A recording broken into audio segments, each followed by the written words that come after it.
So now that you've started your research, you're coming across a variety of sources.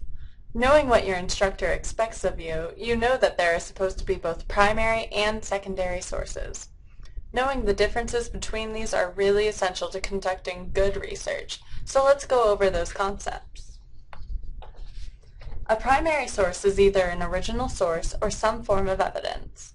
They are original materials that haven't been altered or distorted in any way, which was either written or created during the time under study. So how did these images portray the essential qualities of a primary source? They're all eyewitness accounts. More concrete examples of primary sources include, but are certainly not limited to, personal narratives, oratory, pamphlets, sources, speeches, letters, charters, correspondence, diaries, early works, interviews, and manuscripts. So let's say your research topic concerns the correlation between gun control laws and crime, and you're looking for primary sources. Let's head over to Find Books, Journals, and More.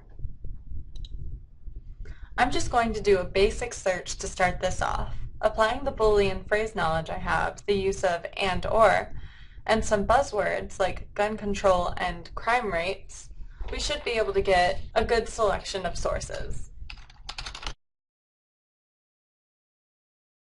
Looking down this list, the Federal Firearms Act title really sparks my interest the most, so let's take a look at it.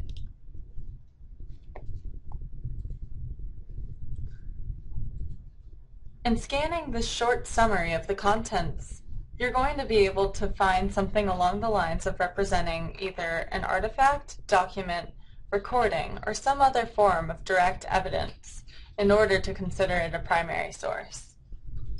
Here you'll find similar diction, including U.S. Congressional Hearings Digital Collection,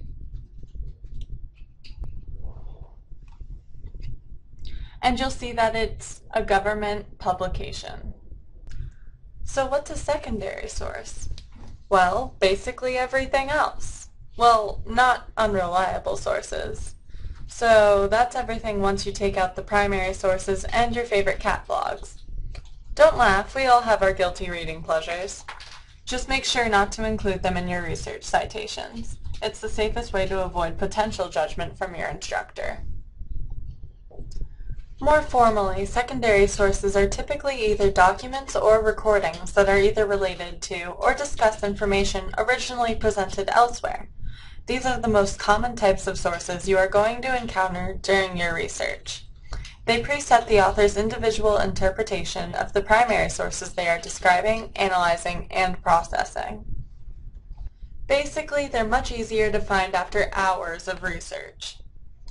So looking back at our original search terms, gun control and crime, we're going to find an article.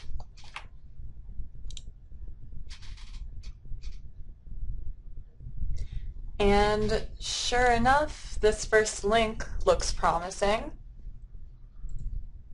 And going straight through it, you can see that it's a commentary on data that's already been taken, which would define it as a secondary source.